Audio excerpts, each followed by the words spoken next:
ನಮಸ್ಕಾರ ವೀಕ್ಷಕರೇ, ದೇಗುಲ ದಾರಿ ಚಾನೆಲ್ಗೆ ನಿಮ್ಮೆಲ್ಲರಿಗೂ ಸ್ವಾಗತ. ಯಾವುದೇ ಸಂಬಂಧವಿರಲಿ, ಅದು ಪತಿ ಪತ್ನಿಯೇ ಆಗಿರಲಿ ಅಥವಾ ಪ್ರೇಮಿಗಳಾಗಿರಲಿ, ಸಣ್ಣ ಪುಟ್ಟ ಭಿನ್ನಾಭಿಪ್ರಾಯಗಳು ಬರುವುದು ಸಹಜ. ಆದರೆ ನಿಮ್ಮ ನಡುವಿನ ಪ್ರೀತಿಗಿಂತ ಜಗಳವೇ ದೊಡ್ಡದಾಗುತ್ತಿದ್ದರೆ, ಮಾತಿನ ಚಕಮಕಿಯಿಂದ ಸಂಬಂಧದಲ್ಲಿ ಬಿರುಕು ಮೂಡುತ್ತಿದ್ದರೆ ಈ ವಿಡಿಯೋ ನಿಮಗಾಗಿ. ಅದಕ್ಕಿಂತ ಮುಂಚೆ ಯಾರೆಲ್ಲ ನನ್ನ ಚಾನಲ್ನ ಇನ್ನೂ ಸಬ್ಸ್ಕ್ರೈಬ್ ಮಾಡ್ಕೊಂಡಿಲ್ಲ, ಪ್ಲೀಸ್ ಸಬ್ಸ್ಕ್ರೈಬ್ ಮಾಡ್ಕೊಳ್ಳಿ. ಹಾಗೆ ಪಕ್ಕದಲ್ಲಿರೋ ಬೆಲ್ ಐಕಾನ್ನ ಕ್ಲಿಕ್ ಮಾಡಿ ನಾನು ಯಾವುದೇ ಒಂದು ಹೊಸ ವಿಡಿಯೋ ಅಪ್ಲೋಡ್ ಮಾಡಿದ್ರು ಫಸ್ಟ್ ನೋಟಿಫಿಕೇಷನ್ ನಿಮಗೆ ಬಂದು ತಲುಪುತ್ತೆ. ಹಾಗೆ ವಿಡಿಯೋ ಇಷ್ಟ ಆದರೆ ಅದನ್ನು ಲೈಕ್ ಮಾಡಿ, ಹಾಗೆ ನಿಮ್ಮ ಕುಟುಂಬದವರೊಂದಿಗೆ, ಸ್ನೇಹಿತರೊಂದಿಗೆ ಇದನ್ನು ಹಂಚ್ಕೊಳ್ಳಿ. ಕೆಲವೊಮ್ಮೆ ಇಬ್ಬರ ನಡುವೆ ಪ್ರೀತಿ ಇದ್ದರೂ ಯಾವುದೋ ಒಂದು ಕಾರಣಕ್ಕೆ ಅನಗತ್ಯವಾಗಿ ಮನಸ್ತಾಪಗಳು ಉಂಟಾಗುತ್ತವೆ. ಇಂತಹ ಸಂದರ್ಭದಲ್ಲಿ ಮನಸ್ಸಿನ ಶಾಂತಿ ಕಾಯ್ದುಕೊಳ್ಳಲು ಮತ್ತು ಸಂಬಂಧವನ್ನು ಗಟ್ಟಿಗೊಳಿಸಲು ಈ ಶಕ್ತಿಯುತ ಶ್ಲೋಕ ಅತ್ಯಂತ ಸಹಕಾರಿಯಾಗುತ್ತದೆ. ಅನೇಕ ಬಾರಿ ಜಾತಕದಲ್ಲಿನ ದೋಷಗಳು ಅಥವಾ ಮನೆಯಲ್ಲಿನ ನಕಾರಾತ್ಮಕ ಶಕ್ತಿಯಿಂದಾಗಿ ಸಣ್ಣ ವಿಷಯಕ್ಕೂ ದೊಡ್ಡ ಜಗಳ ಉಂಟಾಗುತ್ತದೆ. ಪತಿ ಪತ್ನಿಯರ ನಡುವೆ ಪರಸ್ಪರ ನಂಬಿಕೆ ಮತ್ತು ತಾಳ್ಮೆ ಕಡಿಮೆಯಾದಾಗ ಸಂಬಂಧದಲ್ಲಿನ ಬಿರುಕು ಮೂಡುತ್ತದೆ. ಇಂತಹ ಸಂದರ್ಭದಲ್ಲಿ ದೈವಿಕ ಶಕ್ತಿಯ ಮೊರೆ ಹೋಗುವುದು ಉತ್ತಮ ಫಲ ನೀಡುತ್ತದೆ. ಇಂದು ನಾವು ದಂಪತಿಗಳ ನಡುವೆ ಹಾಗೆ ಪ್ರೇಮಿಗಳ ನಡುವೆ ಕಲಹವನ್ನು ದೂರ ಮಾಡಿ ಪ್ರೀತಿಯನ್ನು ಹೆಚ್ಚಿಸುವ ಒಂದು ಶಕ್ತಿಯುತ ಮಂತ್ರ ಮತ್ತು ಅದರ ವಿಧಿವಿಧಾನದ ಬಗ್ಗೆ ತಿಳಿದುಕೊಳ್ಳೋಣ. ಶ್ಲೋಕ ಹೀಗಿದೆ: ನಮೋ ದೇವ್ಯೇ ಮಹಾದೇವ್ಯೇ ಶಿವಾಯೇ ಸತತಂ ನಮಃ ನಮಃ ಪ್ರಕೃತ್ಯೈ ಭದ್ರಾಯೇ ನಿಯತಃ ಪ್ರಣತಃ ಸ್ಮತಾಂ. ಇನ್ನೊಮ್ಮೆ ಹೇಳ್ತೀನಿ. ನಮೋ ದೇವ್ಯೈ ಮಹಾದೇವ್ಯೈ ಶಿವಾಯೇ ಸತತಂ ನಮಃ ನಮಃ ಪ್ರಕೃತ್ಯೈ ಭದ್ರಾಯೇ ನಿಯತಃ ಪ್ರಣತಃ ಸ್ಮತಾಂ.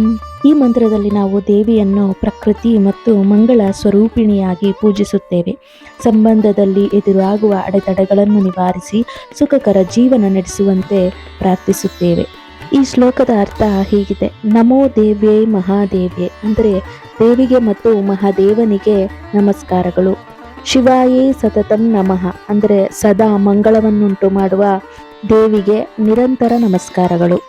ನಮಃ ಪ್ರಕೃತಿಯೇ ಭದ್ರಾಯೇ ಅಂದರೆ ಸಕಲ ಜಗತ್ತಿಗೆ ಮೂಲ ಕಾರಣಳಾದ ಪ್ರಕೃತಿ ರೂಪದವಳಿಗೆ ಮತ್ತು ಭದ್ರತೆಯನ್ನು ನೀಡುವವಳಿಗೆ ನಮಸ್ಕಾರ.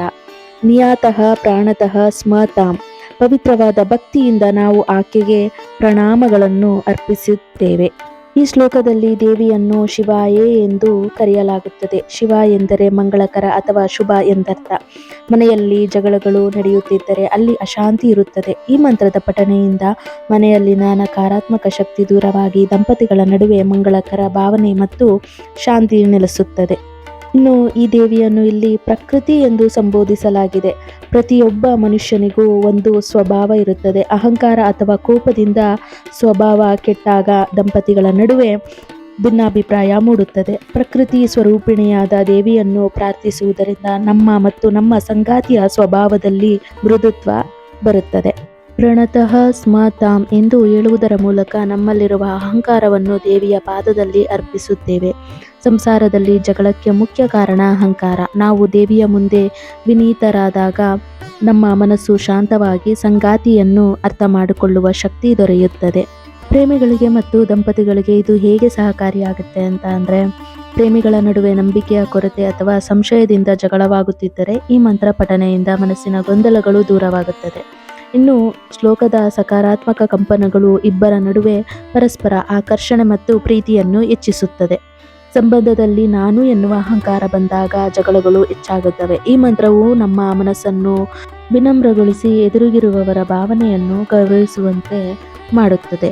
ಇನ್ನು ಕೆಲವೊಮ್ಮೆ ಬೇರೆಯವರ ಮಾತಿನಿಂದ ಅಥವಾ ಹೊರಗಿನ ದೃಷ್ಟಿ ದೋಷದಿಂದ ಸಂಬಂಧದಲ್ಲಿ ಕಿರಿಕಿರಿ ಉಂಟಾಗುತ್ತಿದ್ದರೆ ದೇವಿಯ ರಕ್ಷಾ ಕವಚ ನಮ್ಮ ಸಂಬಂಧವನ್ನು ಕಾಪಾಡುತ್ತದೆ.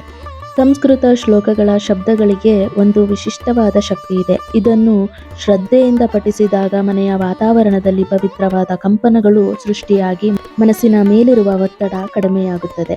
ಇನ್ನು ಈ ಶ್ಲೋಕವನ್ನು ಪಠಿಸುವ ವಿಧಾನ ಹೀಗಿದೆ: ಪ್ರತಿದಿನ ಬೆಳಗ್ಗೆ ಅಥವಾ ಸಂಜೆ ದೀಪ ಹಚ್ಚಿ ಈ ಶ್ಲೋಕವನ್ನು 11 ಬಾರಿ ಅಥವಾ 21 ಬಾರಿ, ಸಾಧ್ಯವಾದರೆ 108 ಬಾರಿ ಪಠಿಸಬೇಕು.